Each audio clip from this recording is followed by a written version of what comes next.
Guys, welcome back to our channel Tornado Classes. Today we are going to discuss about the topic resource planning. Why do we need resource planning? हमें resource planning की ज़रूरत क्यों है? क्यों ज़रूरत है resource को planning करने की? ज़रूरत इसलिए है क्योंकि unequal and uneven distribution of resources, मतलब रिसोर्सेज जो है ऐसा नहीं है कि यहाँ पर आयरन भी मिलेगा, यहाँ पर आपको गोल्ड भी मिलेगा, यहाँ पे सिल्वर भी मिलेगा, मेटालिक मिनरल की बात करते हैं तो यहीं पर सारा कुछ मिलेगा, ऐसा नहीं है।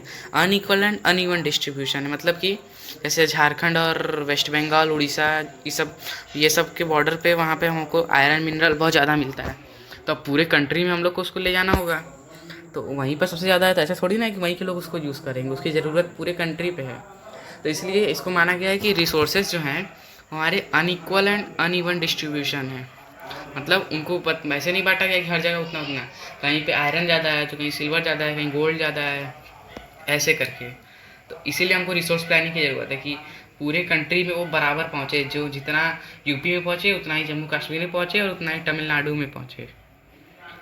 इसके लिए हम लोग को एक तरीका है, आप कह सकते हैं कि स्टेप है, 3 स्टेप रिसोर्स प्लानिंग, मतलब 3 स्टेप लेकर के आप रिसोर्स प्लानिंग कैसे करते हैं। पहला स्टेप है आइडेंटिफाइंग मतलब उसको देखना है, उसकी क्वांटिटेटिव एंड क्वालिटिव इंडेक्स को चेक करना है, मतलब वो कहाँ पर है, कितनी मात्रा में है और उसकी क्वालिटी कैसी है। पहले उसको आइडेंटिफाई कर लीजिए कि वो मेरे काम का है कि नहीं है, कितने मात्रा में है, उसको निकालने में जो हमारा पैसा लगेगा, ये सब कुछ अपना देख लीजिए, आइडेंटिफाई कर लीजिए उसको अच्छे तरह से, पूरी तरह से। उसके बाद सेकंड हमारा आता है प्लानिंग स्ट्रक्चर, मतलब इसमें हमको क्या टेक्नोलॉजी यूज़ करनी है, कैसे माइनिंग, मान लो आपका कोल है तो कोल के लिए माइनिंग करना होगा, उसके बाद उसको कैरी करने के लिए ट्रक का ज़रूरत पड़ेगा, ये सब हैं। तो इसके लिए हम लोग को स्ट्रक्चर पूरा प्लान करना होगा, ये सब पूरी प्लानिंग के हिसाब से होनी चाहिए। ऐसा नहीं कि मन किया अच्छा ट्रैक्टर इतना ला दो, अगर कम पड़ गया तो फिर 2 और मंगा लेंगे, ऐसे नहीं, ये पूरी प्लानिंग होनी चाहिए।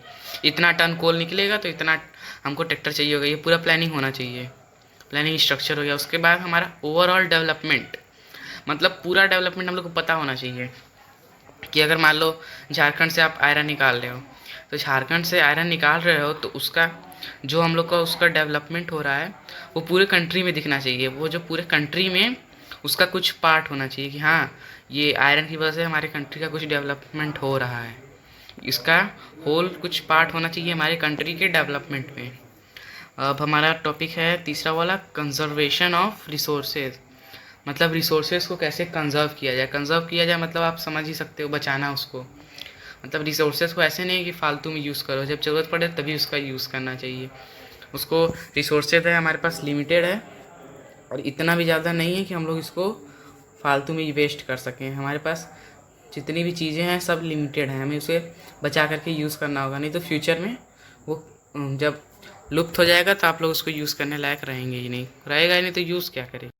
गाइस, हमारा लास्ट टॉपिक है, गांधी जी का एक स्टेटमेंट आया था इस पर, कंजर्वेशन ऑफ रिसोर्सेज पे, कि there is enough for everybody's need, मतलब जितना भी हमारे पास रिसोर्सेज, जितना भी कुछ है वो हर आदमी के लिए, उसकी जो सेटिस्फिकेशन होती है, उसकी जो नीड्स होती है उसके लिए परफेक्ट है, उतना एक पर्टिकुलर आदमी के लिए उतना बहुत है, but not for any one's greed, मतलब किसी एक भी आदमी के लिए पूरे वर्ल्ड में अगर उसके अंदर लालच आ जाएगा तो वो हमारे रिसोर्सेज उसके लिए कम पड़ जाएंगे।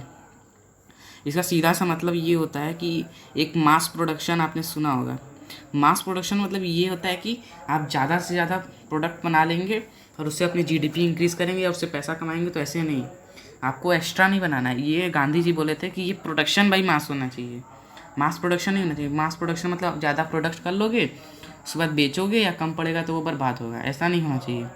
पहले आप कैलकुलेट करिए कि इतनी हमारी पास मास है, उसके हिसाब से प्रोडक्शन होना चाहिए, प्रोडक्शन के हिसाब से मास नहीं देखना है, मास के हिसाब से प्रोडक्शन होना चाहिए। यही गांधी जी का मेन थॉट था। अगले वीडियो में फिर से मिलेंगे नए चीज़ों के साथ, तो प्लीज़ हमारे चैनल को लाइक, सब्सक्राइब और कमेंट कर दीजिएगा अगर आपको कोई भी प्रॉब्लम है तो, और हमारी ऐसे ही हेल्प करते रहिए। थैंक्स।